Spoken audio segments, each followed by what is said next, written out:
ఒక 50 మందినే పర్మిట్ చేస్తాం, అలాగైతేనే 100 మంది. నేను అడుగుతున్నా, ఒక ఎమ్మెల్యే స్థాయి ఒక సర్పంచ్ స్థాయి పోతేనే పరామర్శకి ఆ గ్రామంలో 100 మంది వస్తారే, మరి రాష్ట్ర నాయకుడు మాస్ లీడర్ అయిన జగన్మోహన్ రెడ్డి గారు వస్తే ఆపగలుగుతామా ఎవరివన్నా?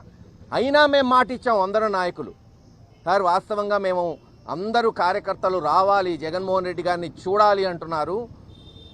మేము మొన్నటి వరకు మా నియోజకవర్గాల్లో పోనీలే కార్యకర్తల వరకు తలా ఒక 50 వెహికల్స్ 100 వెహికల్స్ పెట్టి తీసుకెళ్దాం నియోజకవర్గాల నుంచి అనుకున్నాం. కానీ మీరు సెక్యూరిటీ ప్రాబ్లం అంటున్నారు, మీ నాయకుడికి ఆపద రావచ్చు అంటున్నారు, వెహికల్స్ ఆపేయమంటున్నారు. అంటే ఎస్ మేము మాటిస్తాం, ఒక్క వెహికల్ కూడా పెట్టము. మాకు కావాల్సింది జగన్మోహన్ రెడ్డి గారి రావటం, ఆ కార్యకర్త కుటుంబాన్ని పరామర్శించటమే మాకు ముఖ్యం. వేరే ఏ విషయం మాకు ముఖ్యం కాదు. జగన్మోహన్ రెడ్డి గారికి జనం ఉన్న అనేది భారతదేశం మొత్తం తెలుసు, కొత్తగా తెలియజేయాలయ్యింది.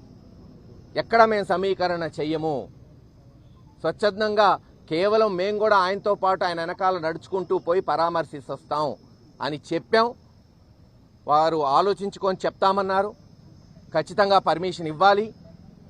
జగన్మోహన్ రెడ్డి గారు రేపు 100 తాడేపల్లి నుంచి వచ్చి నాగమల్లేశ్వరరావు గారి కుటుంబాన్ని పరామర్శిస్తారు. అటువంటి సంకేతాలు మాకు వచ్చినాయి. మీకు తెలిసిన విషయమే, ఒకసారి మాట ఇచ్చిన తర్వాత వెనక్కిపోయే వ్యక్తి కాదు జగన్మోహన్ రెడ్డి గారు. ఖచ్చితంగా రేపు వస్తారు, పరామర్శిస్తారు, ప్రగాఢ సానుభూతి తెలియజేస్తారు. ఏది ఏమైనా రేపటి ఈ ప్రోగ్రాం కొనసాగుతుందని మేమందరం వైఎస్ఆర్సీపీ నాయకులు మీకు తెలియజేస్తాం.